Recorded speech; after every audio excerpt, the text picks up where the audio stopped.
जो ज्ञान ध्यान की बात बताते हैं, जो दुनिया में जिन धर्म का परचम लहराते हैं, ऐसे गुरु अरह सागर जी जो जन्माड़ी रसपान कराते हैं। ये दृष्टिकोण हमारा होना चाहिए। जिन हाथों से तुम रोज भगवान का प्रक्षाल करते हो, उन्हीं हाथों से यदि किसी की सेवा में आगे बढ़ा दोगे तो क्या होगा तुम्हारा। संत शिरोमणि आचार्य श्री 108 विद्यासागर जी महाराज के परम प्रभावक शिष्य परम पूज्य मुनि श्री 108 अरह सागर जी महाराज के मुखारविंद से 6 ढाला पर अर्थ सहित श्रवण कीजिए मंगल प्रवचन।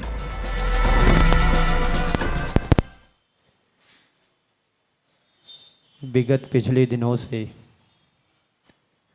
6 ढाला पर हम सभी सुन रहे हैं। पंडित दौलत राम जी द्वारा 6 ढाला हम सबके लिए एक आधार स्तंभ है। 6 ढाला में प्रथम ढाल में पंडित साहब ने चतुर्गति के दुखों का बड़े सुंदर तरीके से विश्लेषण किया है। प्रथम ढाल में चारों गतियों के दुखों का वर्णन किया और हमने सुना और समझा भी कि संसार में 4 गति 84 लाख जो योनियाँ बतलाई हैं, इनमें है जीव कहीं पर भी सुख प्राप्त नहीं करता है, अर्थात उसको दुख ही सिर्फ दुख ही भोगना पड़ता है। चाहे त्रियंच गति हो, चाहे नरक गति के दुख हों, चाहे मनुष्य गति के दुख हों, और यहाँ तक कि जिनको हमने अमर कहा है, ऐसे स्वर्ग में रहने वाले देव भी दुखों से वंचित नहीं हैं। किसी न किसी तरह का दुख उनके जीवन में लगा रहता है। जिन दुखों की चर्चा प्रथम ढाल में की है, उन दुखों का रीजन क्या है, कारण क्या है, तो दूसरी ढाल में उन बातों को कहा है कि व्यक्ति 4 गति में दुख जो पाता है, उनके दुखों का कारण क्या है, तो दूसरी ढाल में बतला रहे हैं। पहले उसका हम छंद का पाठ करेंगे, फिर समयानुसार उसके लिए समझने की कोशिश करेंगे। अपनी पुस्तक को खोलेंगे और पहले मैं बोलूँगा, उसी ढाल में आप सभी को दोहराना है। पुस्तक हाथ में रहेगी तो पढ़ने में मन लगता है, और पुस्तक हाथ में ना रहे तो पढ़ने में मन कम लगता है। ठीक है, बैठे हैं तो सुनना तो पड़ेगा, ऐसा नहीं मात्र सुनना ही नहीं है। सुनने के साथ साथ जीवन में कुछ गुनना भी है, कुछ उतारना भी है। एक किसी और की चर्चा यहाँ पर नहीं होती है, सब हमारी और तुम्हारी सबकी कहानी है। जो जो हमने किया है वह हम सबको भोगना पड़ता है, भुगतना पड़ता है। तो हमारी सबकी कहानी है। एक बार हमें अपनी सबकी कहानी को देख लेना चाहिए, जिससे हम अपने जीवन को, आने वाले भव को हम संभाल सकें, सुधार सकें, और सुधार संभाल करके अपने जीवन का उत्थान कर सकें। इसी मंगल भावना के साथ दूसरी ढाल को हम पढ़ते हैं, आप उसको दोहराना। पहले मंगलाचरण पढ़ेंगे। 3 भुवनों में सा वीतराग विज्ञानता, बोलिए।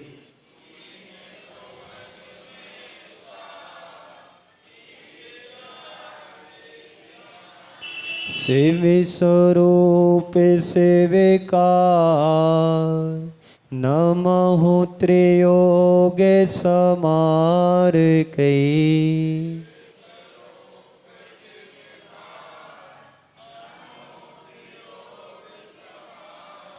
ऐसे मिथ्या दृगो ज्ञान चरण बसो, विरमत भरत दुख जन्म मरण।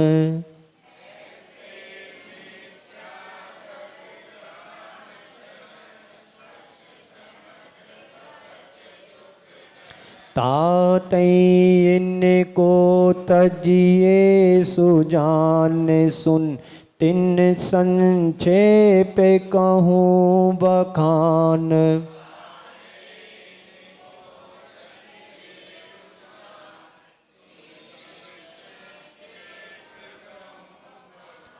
फिर से पढ़िए। ऐसे मिथ्या दृग ज्ञान चरण बसो, भिरमत भरत दुख जन्म मरण।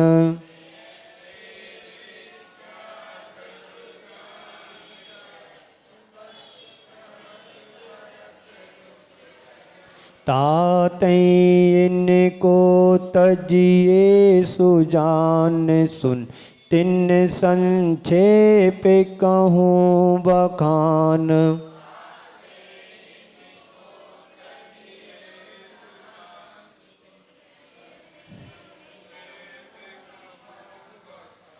देखिए यहाँ पर संसार परिभ्रमण के कारण के रूप में बतला रहे हैं।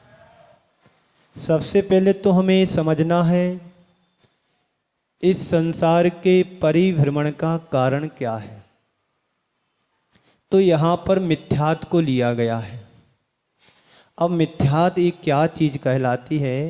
मिथ्यात का अर्थ होता है उल्टा, विपरीत। जैसा हमारे गुरुओं ने कहा है, जैसा हमारे आचार्य भगवंतों ने कहा है, जैसा हमारे आगम में कहा गया है, उससे हम विपरीत यदि श्रद्धान करते हैं, विपरीत यानी उल्टा उसको मानते हैं, तो ये समझना कि ये सारा का सारा मिथ्यात्व है। और इस मिथ्यात्व को गलाने के लिए इस जीव को बहुत पुरुषार्थ करना पड़ता है। ये आज का मिथ्यात्व नहीं है। दो तरह के मिथ्या दृष्टि जीव होते हैं। एक अनादि मिथ्या दृष्टि जीव होता है, एक सादी मिथ्या दृष्टि जीव होता है। अनादि मिथ्या दृष्टि वह कहलाता है जिसने अभी तक सम्यक्त को ग्रहण नहीं किया है एक भी बार, और वह जन्म से लेकर के कई जन्म जन्मांतरों से लेकर आज तक चला आ रहा है। मिथ्यात् कर्म के उदय से मिथ्या दृष्टि बना है। उस सादी मिथ्या दृष्टि वह माना जाता है जिसने एक बार मिथ्यात् को ग्रहण करके छोड़ दिया, सम्यक को प्राप्त करके छोड़ दिया, पुनः मिथ्यात् को ग्रहण कर लिया। इसको सादी मिथ्या दृष्टि कहा गया है। ये मिथ्यात् बड़ा बलवान है। संसार में जो भी हम भ्रमण कर रहे हैं, जो संसार की भटकन है, जो संसार का परिभ्रमण है, अटकन है, सब मिथ्यात् के कारण है। समझ रहे ना? तो चतुर्गति भ्रमण व दुखों का निदान, सात तत्वों का विपरीत श्रद्धान, कुगुरु कुदेव को धर्म का स्वरूप, गृहीत मिथ्यात् आगृहीत मिथ्यात् के वेद से मिथ्या दर्शन, मिथ्या ज्ञान और मिथ्या चारित्र का वर्णन इस दूसरी ढाल में, दूसरे अध्याय में बड़े अच्छे तरीके से किया गया है। अंत में संसार के दंड फंद को छोड़ करके क्या करना है, तो वह भी उन्होंने कहा है कि अंत में संसार के दंड फंद को छोड़ करके आत्मा के स्वरूप में लीन होने की शिक्षा दी गई है। तो ऐसे यानी यह जीव इस प्रकार से, कैसे मानी? इस प्रकार से। किस प्रकार से? मिथ्या दृग ज्ञान चरण बस, मिथ्या दर्शन, मिथ्या ज्ञान और बस, चरण यानी चारित्र, मिथ्या चारित्र के बस यानी वशीभूत हो करके। किसके वशीभूत हो करके? यह जीव इस संसार में मिथ्या दर्शन, मिथ्या ज्ञान और मिथ्या चारित्र के बस यानी वशीभूत हो करके क्या कर रहा है? जन्म मरण दुख भरत भ्रमत, जन्म और मरण के दुखों को, किसके दुख को? जन्म का दुख होता है और मरण का दुख होता है। एक छोर हमारे जीवन का जन्म है तो दूसरा छोर हमारे जीवन का मरण है। और बीच के तो इतने सारे दुख हैं कि जिसकी हम गिनती कर नहीं सकते हैं। जन्म से लेकर के मरण के पहले तक के यदि पन्नों को पलटें तो सारे पन्ने दुख दुख दुख दुख दुख से ही भरे पड़े हैं। जन्म ले लिया, बीमार हो गया शिशु, अब उसको ऑक्सीजन में रखा गया। और कुछ हो गया, अब उसको अलग प्रकार की व्यवस्था दी गई। ये क्या है? दुख है ना। कम समय में जन्म लिया, उसकी अलग व्यवस्था हॉस्पिटल में की। अब उसको माँ भी नहीं मिल रही, परिवार का कोई सदस्य नहीं, बस वहाँ पर कांच की पेटी में रख दिया। कितने दिन रहेगा क्या पता, क्या खाएगा क्या पिएगा कुछ भी पता नहीं। ये क्या है? दुख है ना। ये किस कारण से दुख मिल रहे हैं? तो मिथ्या दर्शन, मिथ्या ज्ञान, मिथ्या चारित्र के बसीभूत हो करके जन्म और मरण के भरत यानी भोगता हुआ चारों गतियों में भ्रमत यानी भटकता फिरता है, भ्रमण करता रहता है। कुत्ते होते ना, इस छोर से उस छोर, उस छोर से इस छोर आते जाते रहते। उन्हें कोई काम है क्या? उनका ही तो भ्रमण है। देखा नहीं कभी आपने? यहाँ से दौड़ लगाएंगे वहाँ तक जाएंगे, वहाँ से दौड़ लगाएंगे यहाँ तक जाएंगे, गाड़ी के पीछे दौड़ेंगे, व्यक्ति के पीछे दौड़ेंगे। नया अपरिचित कोई अजनबी व्यक्ति वहाँ से निकले तो उसी के तरफ भौंकने लगते हैं। ये क्या है? उनका दुख है। पर्याय मिली है तो भोगना पड़ेगा। कभी कुत्ते बन गए, कभी बिल्ली बन गए, कभी सुअर बन गए, कभी गधा बन गए, कभी गाय बन गए, कभी बैल बन गए, कभी हिरण बन गए, कभी चीता बन गए, कभी क्या क्या पर्याय प्राप्त नहीं की इस जीव ने। इस मिथ्यात के कारण यह जीव निरंतर परिभ्रमण कर रहा है। अनेक अनेक पर्यायों में ये जीव भटक रहा है। कर्म तो किए उसने मनुष्य गति में, और मनुष्य गति में ज्ञान, सम्यक ज्ञान नहीं होने के कारण क्या हो गया? विपरीत श्रद्धान होने के कारण वह उसको ही अपना मानता चला गया। तो ऐसा होता है।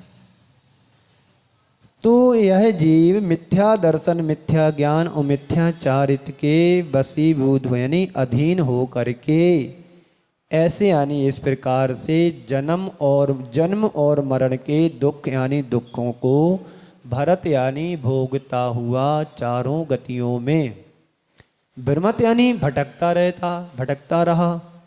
फिर क्या करना है? तातई क्या करना है? जो दुख हमने पाए हैं उन दुखों को सहेज करके रखना है कि उनका त्याग भी करना है। बोलिए, आपको जो चीज़ पसंद नहीं होती है तो आप उसको क्या करते हो? अलग करते हो कि उसको अच्छी तिजोरी में रखते हैं संभाल करके? बोलो जी, हाँ जी बोलो, ना जी बोलो। आपको जो वस्तु पसंद नहीं है उस वस्तु को आप सजा करके अपने बैठक रूम में रखते हैं कि कबाड़ खाने में फेंक देते हो? बोलो, नहीं बात समझ में आई? अच्छी चीज को तो आप संभाल करके अपने पास रखते हो, हर दिन देखते भी रहते हो कि सही है कि नहीं, कहीं बिगड़ तो नहीं रही है, कहीं कलर चेंज तो नहीं हो रहा है, कभी धूल तो नहीं चढ़ गई है, चलो उसको साफ करते रहो। और जो पसंद नहीं है उसको लगे हाँ अलग करो, इसको हटाओ यहाँ से, कोई काम की चीज़ नहीं है, अच्छी नहीं है, चलो वहाँ पीछे वाले कमरे में जहाँ तुम कभी नहीं जाते, कभी कभार जाना पड़ता है, उस कचड़े में उस चीज़ को रख दो। तो ऐसे मिथ्या दर्शन, मिथ्या ज्ञान, मिथ्या चारित्र जी हमारे आत्मा के आधारभूत साधन नहीं है। तो इन साधनों को क्या करना है? बोलो, छोड़ना है। तो वही बात तो आगे कह रहे हैं, तातई इनको तजिए सुजान। क्या करना है? सु यानी अच्छी तरह से, जान यानी जान पहचान करके। क्या करके बाबूजी? सु यानी अच्छी तरह से पहचान करके क्या करना है, तातई इसलिए इनको, किनको, पत्नी मान लो झगड़ालू है, बनती नहीं है, तो क्या करो, उसको फेंक दो निकाल के। क्यों, कहा तो यही जा रहा है, अच्छी तरह पहचान करके। पहले कहा जा रहा है शादी के पहले अच्छी तरह पहचान कर लो, लड़की हमारे घर के लायक है कि नहीं, चौके में काम करेगी कि नहीं करेगी, पोंछा लगाएगी कि नहीं लगाएगी, झाड़ू लगाएगी कि नहीं लगाएगी, खाना बनाएगी कि नहीं बनाएगी, भोजन पति को खिलाएगी कि नहीं खिलाएगी, सास की दो बातें सुनेगी कि नहीं सुनेगी। इसलिए कहा जा रहा है कि अच्छी तरह पहचान करके उससे शादी करना, ताकि तुम्हारी बर्बादी बराबर बनी रहे। शादी के बाद तो बर्बादी ही होती है। अभी अकेले का खर्चा है, पर दो का खर्चा बढ़ जाता है। आप 2 जोड़ी कपड़े में अपने आप को एडजस्ट कर लेते हैं, अब उसके 16 जोड़ी कपड़े चाहिए, 2 से काम नहीं चलेगा। तो खर्चा बढ़ाना, और खर्चा बढ़ा तो बर्बादी बढ़ी, है ना।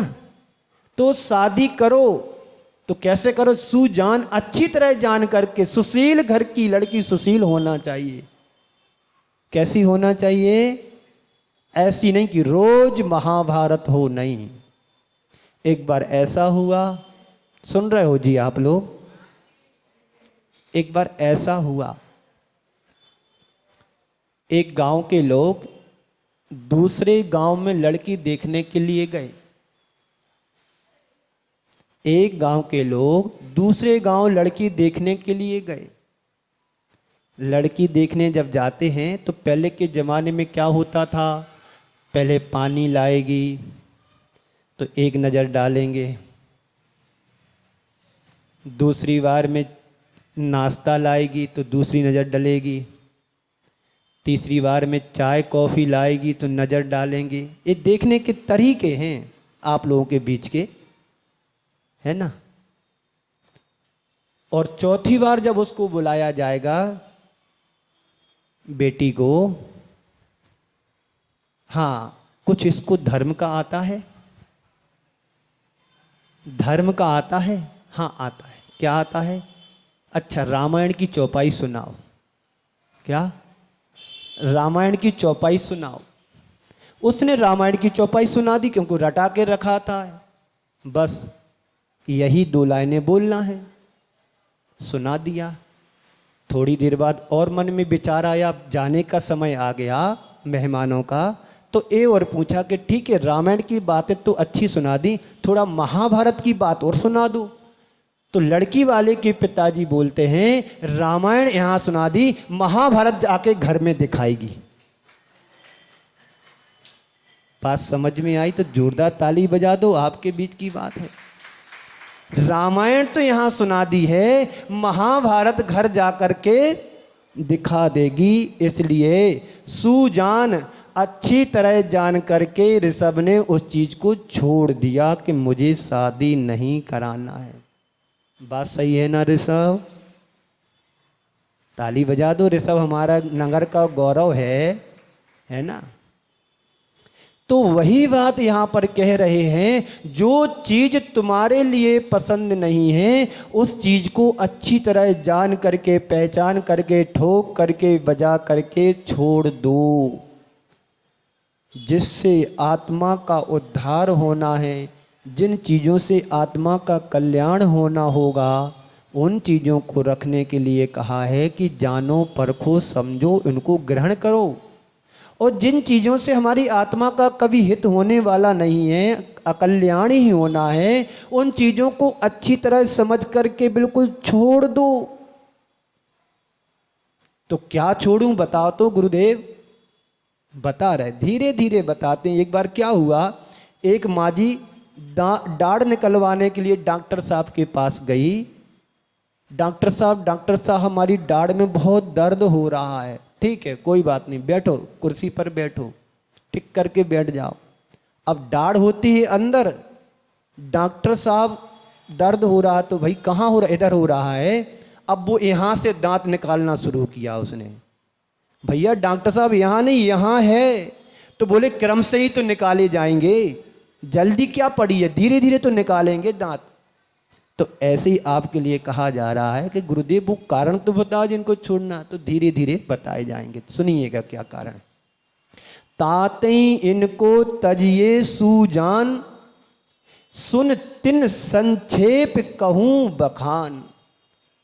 जो हमारे लिए अहितकर हैं, अकल्याणी हैं, ताती यानी इसलिए, इनको यानी उनके लिए मिथ्या दर्शन, मिथ्या ज्ञान और मिथ्या चारित्र को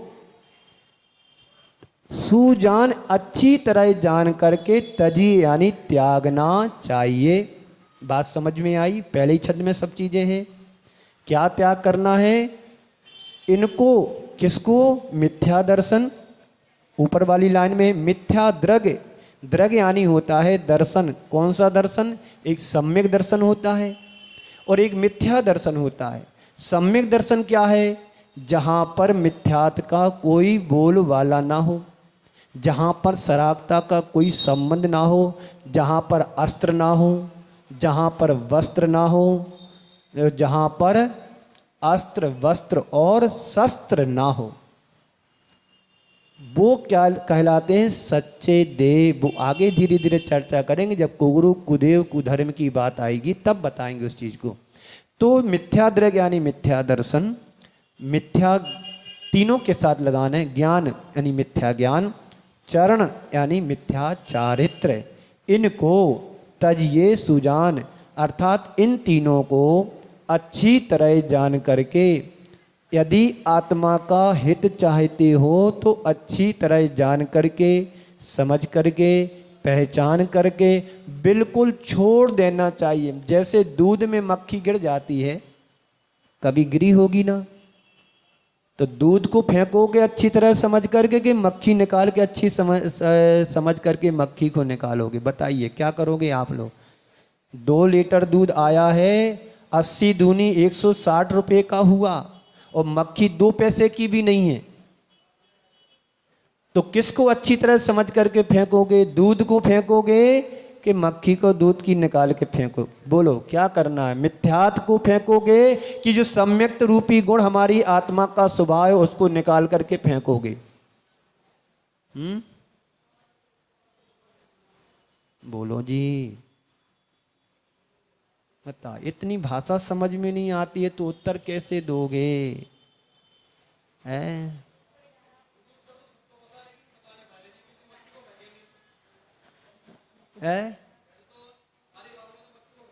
हाँ, तो वही तो बोलना है कि दूध में से मक्खी को जैसे फेंक देते हैं, ऐसे ही अपने जीवन में मिथ्या दर्शन, मिथ्या ज्ञान, मिथ्या चारित्र रूपी जो मक्खी बैठी हुई है, आत्मा से चिपकी हुई है, जुड़ी हुई है, उसको ही तो निकालना है। समझ रहे ना? हाँ, तो तातई इनको इस प्रकार से, इसलिए इनको अच्छी तरह जान करके छोड़ दो, त्याग कर दो। तजी यानी त्यागना। फिर क्या करें? सुनो क्या करना। सुन तिन संक्षेप कहूं बखान, अर्थात तिन यानी उन तीनों को, तीनों का, संक्षेप यानी संक्षेप में, बखान यानी वर्णन, कहूं यानी कहता हूं। सो क्या करना है? सोना है कि सुनना है? सोना है कि सुनना है? महाराज जी सोना चाहिए। क्या चाहिए? सोना चाहिए। दिवाली आने वाली है, पति देव से कहा जाएगा अब वो वाली अच्छी वाली ज्वेलरी चाहिए। बहुत दिनों से कह रही हूँ मैं, बहुत वर्ष होगा। इस बार तो बारिश भी अच्छी कम हुई है और व्यापार भी अच्छा चल रहा। अब तो इस बार मैं बात नहीं मानूंगी किसी की, हमें तो इस वाली चाहिए ही चाहिए। तो सुनो, सुन यानी सुनो, जाग करके सुनना है, सोते सोते नहीं सुनना है। जागृत अवस्था में ही सम्यक दर्शन होता है। कब होता है? जागृत अवस्था में, सोते सोते नहीं। भव्य होना चाहिए, सम्यक भव्य होना चाहिए, जागृत अवस्था वाला होना चाहिए, है ना? इस तरह से फिर से देखें एक बार।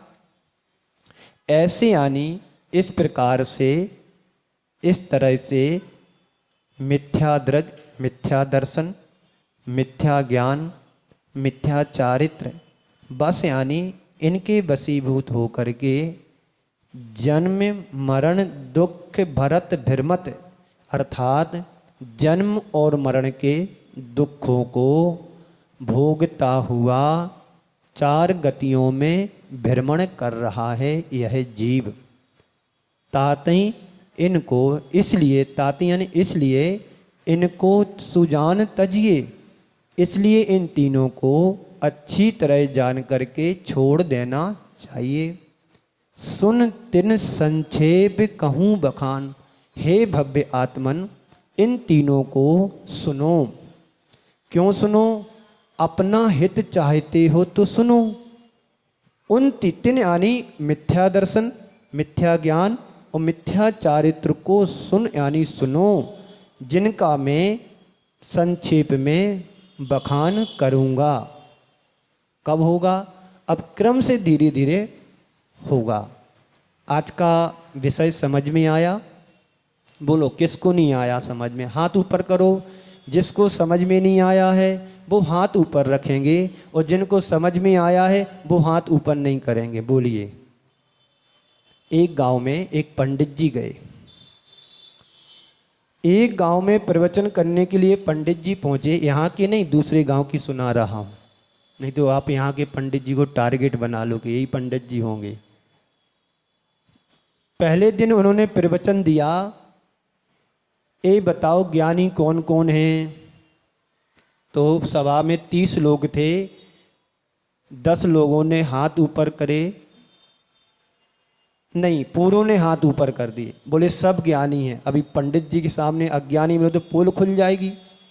तो सब ने एक सुर में कह दिया सब ज्ञानी हैं, जैसे कृष्णनगर में सब ज्ञानी हैं।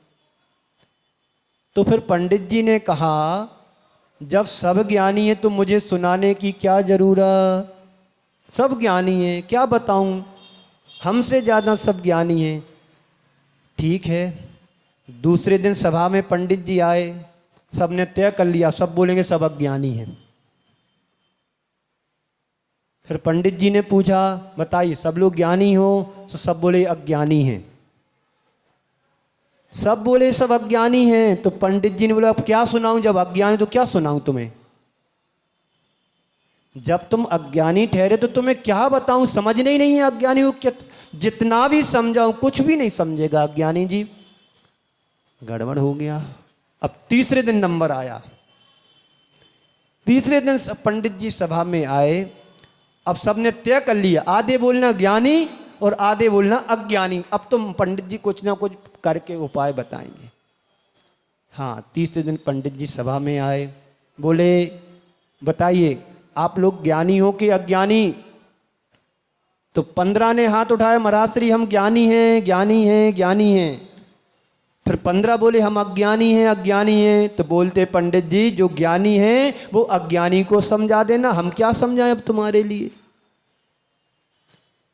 तो शायद आप तो वैसे नहीं हो, तीनों अवस्थाओं वाले, है ना? तो कहने का तात्पर्य है कि दूसरी ढाल है जो प्रथम ढाल में हम पढ़ करके आए हैं, 4 गति 84 लाख जीवों के जो दुख थे, उन दुखों का कारण क्या है वो सारा का सारा दूसरी ढाल में दिया गया है। इसका हम धीरे धीरे सुनेंगे, समझेंगे, कल से नहीं परसों से, है ना? 10 लक्षण पर्व का शुभारंभ आप सबके बीच में होने जा रहा है। वैसे पर्व तो हर वर्ष आते हैं और हर वर्ष आप लोग बड़े उत्साह के साथ मनाते भी हैं, और इस बार भी कुछ नया नहीं है।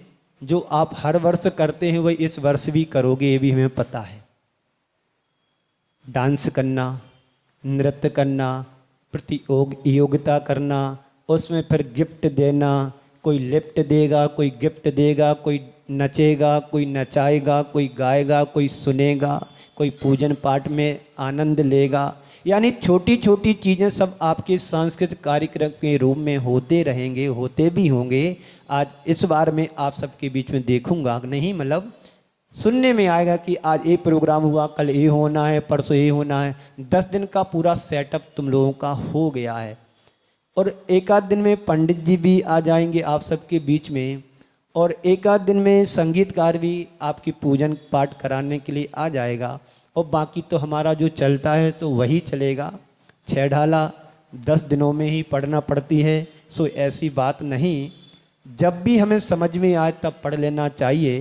यदि तुम्हें लगे कि हमारे जीवन का अहित हो रहा है तो इससे बचने के लिए कोई पुस्तक धर्म ध्यान की उठा करके उससे बचने के उपाय ज़रूर देख लेना चाहिए कि हम अपने जीवन को पतन से कैसे बचाएं हैं। छोटी छोटी चीज़ें हैं, इन चीज़ों को हम अपने जीवन में उतारें और अपने जीवन का उद्धार करें। आपका समय एकदम पूरा हो गया है। इसी मंगल पुनीत भावना के साथ आप सभी को यहीं पर विराम देता हूँ। बोलिए परम पूज्य आचार्य गुरुवर श्री विद्यासागर जी महाराज की